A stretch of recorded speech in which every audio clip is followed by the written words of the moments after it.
Hello दोस्तों, welcome to channel I am an accountant. आप सभी का स्वागत है। दोस्तों, आज जिन टॉपिक्स पर हम डिस्कस करने वाले हैं वो आपको स्क्रीन पर दिख रहे होंगे। कॉस्टिंग और बजटिंग से रिलेटेड कुछ टॉपिक्स हैं जिन पर हम डिस्कस करेंगे।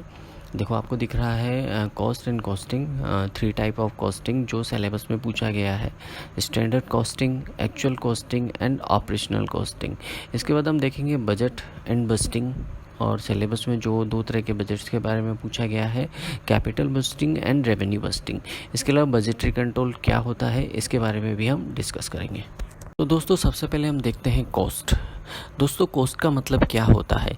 किसी भी वस्तु की शुरुआत से बनने से लेकर उसको बेचने लायक बनाने तक में किया जाने वाला खर्चा कॉस्ट कहलाता है। दोस्तों, आई थिंक प्राइस 3 तरह की होती है। एक होती है कॉस्ट, दूसरी होती है सेल प्राइस, और तीसरी होती है MRP, मतलब मैक्सिमम रिटेल प्राइस।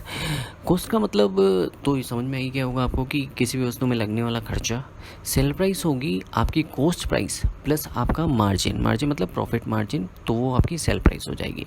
और MRP होती है मैक्सिमम रिटेल प्राइस, जो एक होलसेलर द्वारा जब रिटेलर को माल बेचा जाता है तो एक MRP सेट किया जाता है, जिसमें रिटेलर किसी भी रेट पर, मतलब जो मैक्सिमम रिटेल प्राइस सेट की है उससे कम रेट पर माल को बेच सकता है। इसको मैं एक और एग्जांपल से समझा देता हूँ। दोस्तों, रक्षाबंधन आने वाली है और रक्षाबंधन पर राखी की काफ़ी ज़्यादा मात्रा में बिक्री होगी।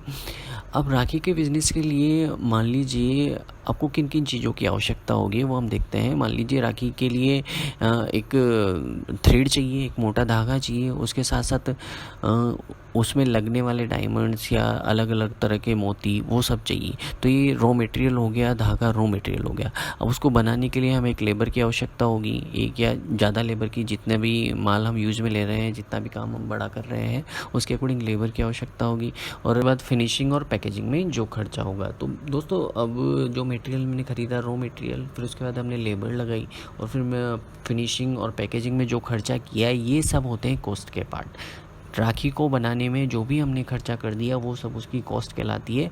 और कॉस्ट लगने के बाद हम उसमें अपना एक मार्जिन जोड़ देते हैं। 1% से लेके 10%, 20%, 30%, 50%, कितना भी जोड़ सकते हैं।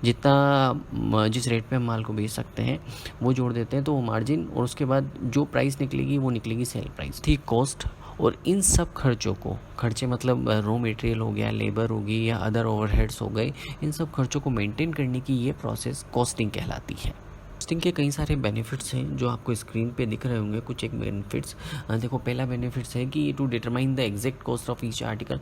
हर आर्टिकल पर कितना खर्चा हो रहा है ये हमें पता चल जाता है। दूसरा जो दे रखा है कि ऑपरेशनल कितना खर्चा हम कर रहे हैं, कितनी वेजेज हम पे कर रहे हैं, ये हमें पता चल जाता है। सेलिंग प्राइस क्या निकलेगी एक्चुअल, वो हमें आइडिया लग जाता है। इसके अलावा कितना वेस्टेज हो रहा है वो हमें पता चल जाता है।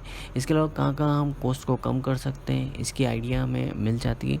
इसके अलावा कहाँ हम डिज़ाइन को चेंज कर सकते हैं जिससे हमें कॉस्ट में कमी मिल सके, कॉस्ट कम कर सके। दोस्तों, सिलेबस के अकॉर्डिंग 3 तरह की कॉस्टिंग पर हमें डिस्कस करना है। पहला स्टैंडर्ड कॉस्टिंग, दूसरा एक्चुअल कॉस्टिंग, और तीसरा ऑपरेशन कॉस्टिंग। अब स्टैंडर्ड कॉस्टिंग क्या होती है? जो अभी हमने रॉ मटेरियल देखा, जो डायरेक्ट लेबर देखी, और जो ओवरहेड्स देखी। देखो, P&L में हमें 2 तरह के एक्सपेंसेस दिखते हैं दोस्तों। एक तो होता है डायरेक्ट एक्सपेंसेज और एक होता है इनडायरेक्ट एक्सपेंसेज। तो जो भी डायरेक्ट एक्सपेंसेज प्रोडक्ट के ऊपर किया जा रहा है वो उसकी स्टैंडर्ड कॉस्टिंग का पार्ट होगा। मतलब जो भी रॉ मटेरियल हमने ख़रीदा, जो भी लेबर लगाई, और अदर जो डायरेक्ट ओवरहेड्स होते हैं लाइक इलेक्ट्रिसिटी, डीजल, पेट्रोल, ये छोटे मोटे अदर जो भी खर्चे होते हैं डायरेक्ट एक्सपेंसेज, वो स्टैंडर्ड कॉस्टिंग के पार्ट होते हैं। इसके बाद एक्चुअल कॉस्टिंग। दोस्तों, स्टैंडर्ड और एक्चुअल कॉस्टिंग दोनों में यही डिफरेंस है। एक्चुअल में हमें एक्चुअल कॉस्ट पता चल जाती है। इसको मैं एक एग्जांपल से आपको समझाता हूँ। मान लीजिए आपकी गाड़ी रिपेयर पर आपको डालनी है, उसमें कुछ खर्चा आना है, कुछ पार्ट्स चेंज हो रहे हैं, तो रिपेयर के लिए आप इसको वर्कशॉप पे लेके गए। जब वर्कशॉप पे जो इंस्पेक्शन करता है गाड़ी का, उसने एक पेपर लिया और उस पर आपके रिपेयर में होने वाले आइटम्स की कॉस्ट लिख दी। कॉस्ट मतलब एक एस्टिमेटेड कॉस्ट लिख दी कि आपके, मान लीजिए उस पर टोटल खर्चा आया 1200 रुपये।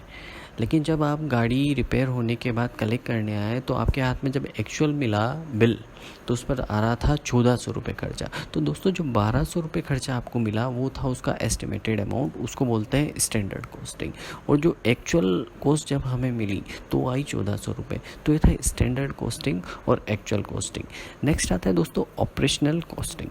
ऑपरेशनल कॉस्टिंग में भी मैं वापस उसी एग्जांपल में चला जाता हूँ जहाँ पर 1200 रुपये एस्टिमेट आ रहा था और 1400 रुपये एक्चुअल आ रहा था। एक्चुअल आने के बाद अब जब फाइनल बिल हम देखते हैं तो उसमें 200 रुपये मान लीजिए सर्विस चार्ज के जुड़े हुए हैं।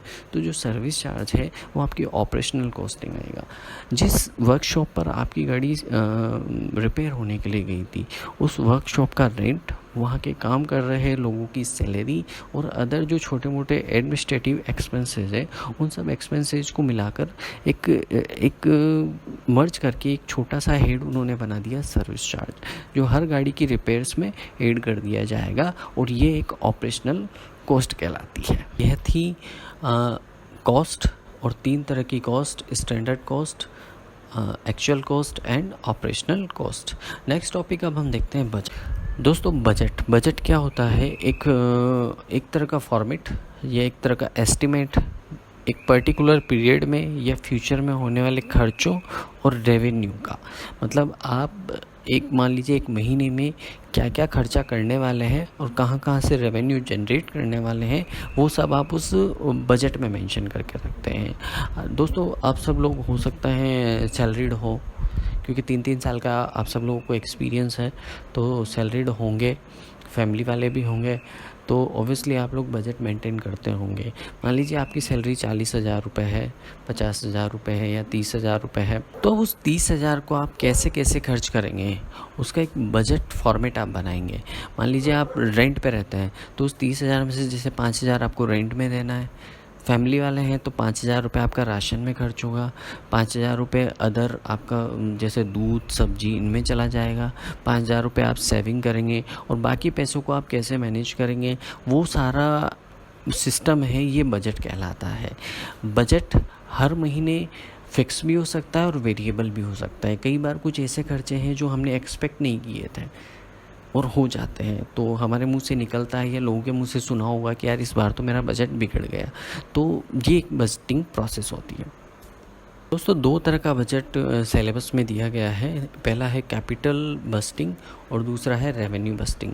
कैपिटल बस्टिंग और रेवेन्यू बस्टिंग को समझने से पहले हम कैपिटल क्या होती है और रेवेन्यू क्या होती है ये समझते हैं। दोस्तों बैलेंस शीट, P&L इन सब के बारे में आप सब जानते होंगे। बैलेंस शीट में कैपिटल किस साइड दिखाई जाती है, P&L में रेवेन्यू किस साइड आता है, कैपिटल क्या होती है ये भी आप सबको पता होगा, तो मैं आपको समझा देता हूँ फिर भी थोड़ा। कैपिटल होती है पूंजी। कोई भी बिजनेस शुरू करने के लिए जो पैसा बिजनेस में लगाया जाता है वो कैपिटल कहलाती है। कैपिटल, अब उस कैपिटल का कैसे यूज करना है वो उसकी बजटिंग कहलाती है। मान लीजिए आपने कोई बिजनेस शुरू किया, मान लीजिए मैं एक एग्जांपल देता हूँ आपको, टिम्बर लाइन का। टिम्बर बोले तो लकड़ी के बिजनेस का एक एग्जांपल अपन पकड़ लेते हैं। मान लीजिए आपने 1 करोड़ रुपए की कैपिटल लगाई लकड़ी के बिजनेस में। अब आप ये एक्सपेक्ट करके चल रहे हैं, ये बजट करके चल रहे हैं कि कम से कम मुझे 30% का रेवेन्यू, मतलब 30% का मार्जिन, 30% का रिटर्न मुझे इस 1 करोड़ रुपए से 1 साल में मिलना चाहिए। अब वो कैसे मिलेगा? अगर आप प्रॉपर बजटिंग करेंगे तो मिलेगा।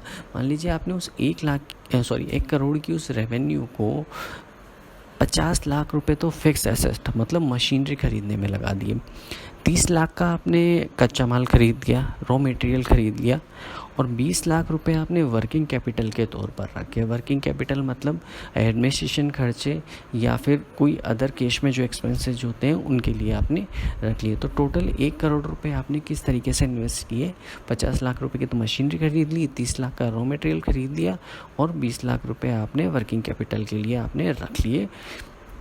अब जो 30 लाख का आपने रॉ मटेरियल ख़रीदा है उसको आपको 60 लाख में बेचना पड़ेगा, तब जाके आपका 30% रिटर्न आपको 1 करोड़ पे मिलेगा। अब 30 लाख का 60 लाख बनाने के लिए आपने 50 लाख की तो मशीनरी खरीदी है और 20 लाख रुपए जो आपने रखे हैं लेबर पर्पज़ के लिए रखे हैं या फिर अदर जो कंपनी से रिलेटेड जो छोटे मोटे खर्चे होंगे या एडमिनिस्ट्रेटिव खर्चे होंगे उसके लिए रखें। जब 30 लाख का माल आप 60 लाख में बेचेंगे, 60 लाख में बेचने के लिए आपने 50 लाख की मशीनरी खरीदी और 20 लाख रुपए आपने रेवेन्यू लेबर और अदर एक्सपेंडिचर्स के रखे। तो इस तरीके से आपकी कैपिटल बस्टिंग होगी। और आपने 30 लाख का माल 60 लाख में बेच दिया, मतलब 1 करोड़ आपने इन्वेस्ट किया, 50 लाख आपने मशीनरी में लगाया, 30 लाख रुपए आपने रॉ मटेरियल में लगा दिया और 20 लाख रुपए आपने अदर एक्सपेंसेस के लिए वर्किंग कैपिटल के तौर पर रखे और उससे आपका 30 लाख का रिटर्न जनरेट हुआ। ये पूरी प्रोसेस कैपिटल बस्टिंग कहलाती है। उस कैपिटल को आपने किस तरीके से यूज़ किया 30% रिटर्न निकालने के लिए, ये एक प्रक्रिया कैपिटल बस्टिंग के अंतर्गत आती है। दोस्तों दूसरा है रेवेन्यू बस्टिंग। जैसे कैपिटल बस्टिंग में हमने देखा कैपिटल को किस तरह कहाँ इन्वेस्ट किया जाए जिससे हमें अच्छा रिटर्न मिल सके, वैसे ही रेवेन्यू को बढ़ाने के लिए हम ऐसा क्या करें कि हमें अच्छा रिटर्न मिल सके, हमारी रेवेन्यू ग्रोथ हो सके, सेल में ग्रोथ हो सके। रेवेन्यू बस्टिंग के अंतर्गत हम ये देखते हैं कि मान लीजिए आपने एक सेल डिसाइड की इस साल में, जैसे मुझे 5 करोड़ की सेल करनी है, 5 करोड़ का रेवेन्यू करना है, तो अब उस रेवेन्यू को जनरेट करने के लिए मुझे किस किस तरह के एक्सपेंसेस करने पड़ेंगे। सबसे पहले हमें सेल बढ़ानी पड़ेगी। अब सेल बढ़ाने के लिए हमें क्या करना होगा, एडवर्टाइजिंग करनी पड़ेगी, मार्केटिंग करनी पड़ेगी। जब तक मार्केटिंग एडवर्टाइजिंग नहीं करोगे तब तक आपकी सेल बढ़ेगी नहीं, क्योंकि एडवर्टाइजिंग करने से ही लोगों को प्रोडक्ट के बारे में पता चलेगा और उसी के बाद आपकी सेल इंक्रीज होगी। तो दोस्तों रेवेन्यू बस्टिंग का मेन पर्पज़ ये है कि किस तरीके से रेवेन्यू को बढ़ाया जाए, क्या क्या प्रोसेस अपनाई जाए, क्या क्या इम्प्रूवमेंट किया जाए, किस तरह से हम अपनी सेल को इंक्रीज कर सकें, किस तरह से रेवेन्यू में ग्रोथ हो।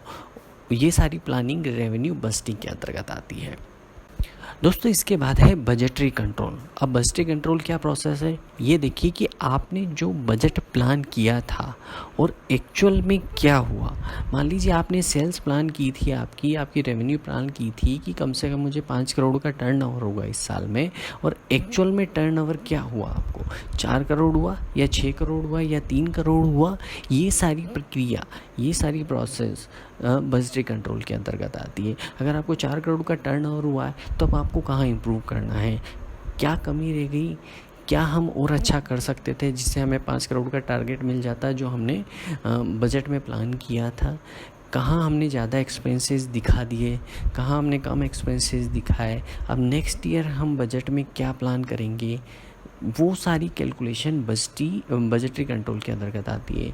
जो भी आपने प्लान किया और एक्चुअल में क्या हुआ, इसका एनालिसिस किया जाता है। तो दोस्तों ये थी बजटरी कंट्रोल प्रोसेस, मतलब बजटेड प्लस एक्चुअल। बजटेड क्या किया था और एक्चुअल में क्या हुआ, इसको कंपेयर किया जाता है। कहाँ इम्प्रूवमेंट करने की ज़रूरत है, कहाँ हम कम कर सकते हैं, कहाँ हम ज़्यादा कर सकते हैं, वो सब एनालिसिस बजटरी कंट्रोल में किया जाता है। तो दोस्तों ये थे आज के हमारे टॉपिक कॉस्टिंग और बजटिंग से रिलेटेड। काफ़ी सारे टॉपिक्स हमने इसमें कवर किए हैं, काफ़ी सारे पॉइंट्स हमने इसमें कवर किए हैं। आशा करता हूँ कि आपको अच्छा लगा होगा वीडियो। ऐसे ही वीडियोस को देखते रहें। आगे के नेक्स्ट टॉपिक्स भी जल्दी ही अपलोड करूँगा और कई सारी मल्टीपल चॉइस क्वेश्चंस भी मैं प्रिपेयर कर रहा हूँ जो अपलोड करूँगा। वीडियो को देखने के लिए धन्यवाद। चैनल को सब्सक्राइब करें, लोगों में शेयर करें। धन्यवाद, थैंक यू, बाय बाय।